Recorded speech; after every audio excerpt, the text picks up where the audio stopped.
ज़रा जल्दी से आना चाहता हूँ जयशंकर जी आपके पास। पूरे सप्ताह आपने देख लिया क्या कुछ चल रहा है, क्या कुछ होता रहा। इन सब के बीच उधर बिहार में लॉ एंड ऑर्डर की बात करें तो वो भी धीरे धीरे बिल्कुल ध्वस्त होता हुआ नजर आ रहा है। कानून नाम की वहाँ जो व्यवस्था होनी चाहिए वो व्यवस्था नहीं है, और ऐसे में अब चुनाव सिर पे है। नीतीश बाबू के लिए कितनी परेशानी खड़ी हो सकती है यहाँ पे। और जो अभी आपने सुना तेजस्वी यादव, क्या ये कॉन्फिडेंस बोल रहा है तेजस्वी यादव का? कॉन्फिडेंस हो सकता है उनका होगा, मैं वो भाषा नहीं इस्तेमाल कर सकता हूँ, लेकिन बिहार का आज का जो सच है वो यही है कि भ्रष्टाचार आज चरम पर है। शायद इतना भ्रष्टाचार बिहार के इतिहास में कभी नहीं रहा होगा। हत्या, लूट की घटनाएं बढ़ रही हैं। पुलिस का काम अवैध शराब की बिक्री और रेत बालू ठेकों की से कमाई उगाही, इसके अलावा बिहार के पास, पुलिस के पास कोई काम नहीं रह गया है। लॉ एंड ऑर्डर का तो कोई मतलब ही नहीं रह गया है, क्योंकि मुख्यमंत्री असहाय, लाचार दिखाई दे रहे हैं। शारीरिक और मानसिक दोनों तरफ से उनका स्वास्थ्य ठीक नहीं बताया जा रहा है। पूरा का पूरा बिहार नौकरशाही के जरिए रन किया जा रहा है, या फिर भाजपा के लोग जो ब्यूरोक्रेसी में भी हैं और जो सरकार में भी हैं वो लोग चला रहे हैं। इसको लेकर के जन असंतोष भी बहुत भयानक लेवल पर है। जो प्रतिक्रियाएं आ रही हैं, जो सूचनाएं आ रही हैं, उसको लेकर के लगता है कि बिहार में इस बार एनडीए की या भाजपा की दाल तो गलने वाली नहीं है। जो नीतीश कुमार का जनाधार है उसको भी लग रहा है कि अगर एनडीए को बहुमत मिलेगा तो नीतीश कुमार तो मुख्यमंत्री बनने वाले नहीं हैं, तो हम लोग किसी भाजपाई को मुख्यमंत्री बनने क्यों देंगे। अब ये सारी चीजें जो हैं, ये तो मतलब सभी के जो जितने सो कार्ड ओपिनियन पोल्स कराते हैं, आरएसएस अपना खुद कराता है, बीजेपी ने कराया, फिर बाकी लोग भी जो कराते हैं, मीडिया के लोग भी अपने अपने ढंग से कराते हैं। हालांकि वो सब अल्टीमेटली भाजपा के पक्ष में ही जाते हैं, लेकिन अभी जो रिपोर्ट दे रहे हैं उसके हिसाब से भाजपा और एनडीए बहुत पीछे हो गया है। और इंडिया अलायंस, इंडिया गठबंधन, Congress, RJD, CPIML, CPI, CPM का जो गठबंधन, महागठबंधन है, ये काफी आगे जा रहा है। तेजस्वी सबसे पहली पसंद मुख्यमंत्री के रूप में उभर करके आ रहे हैं, ये बात सच है। तो अब इसकी काट के लिए क्या किया जा सकता है, क्या नहीं किया सकता है, इस पर बहुत मंथन के बाद इसमें चुनाव आयोग को माध्यम बनाने की कोशिश की गई है। चुनाव आयोग देखिए पहले से ही था, उसका नाम ही पड़ गया केचुआ। वो कब किधर चलेगा, किधर नहीं जाएगा, इसका कोई ठिकाना नहीं है। और भाजपा का एक, हमने तो पिछली बार भी यही कहा था और अभी भी कह रहा हूं मैं, कि वो एक आनुषंगिक संगठन, बीजेपी का एक तरह से फ्रंटल ऑर्गेनाइजेशन जो है उसके रूप में वो काम कर रहा है।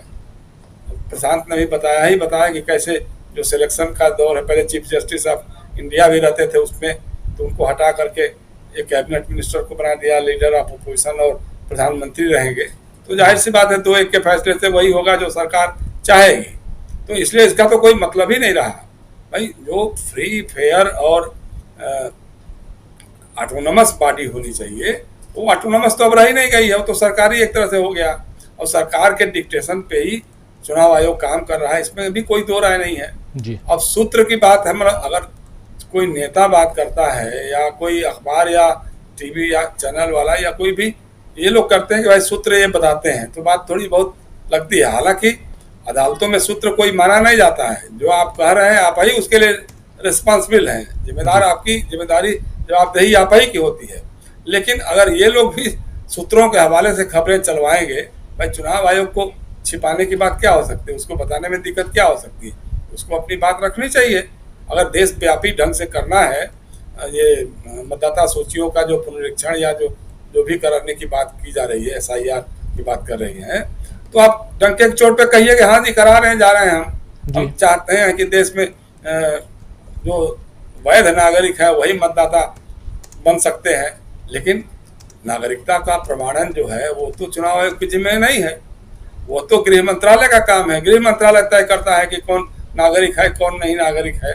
और अगर देखिए सरकार और चुनाव आयोग अगर ईमानदार हैं राजीव जी, तो ये काम जनगणना जब शुरू हो रही है उसके बाद कर सकते थे आप। उसके बाद जो वोटर लिस्ट बनती उसमें आप तय पता करते नहीं करते।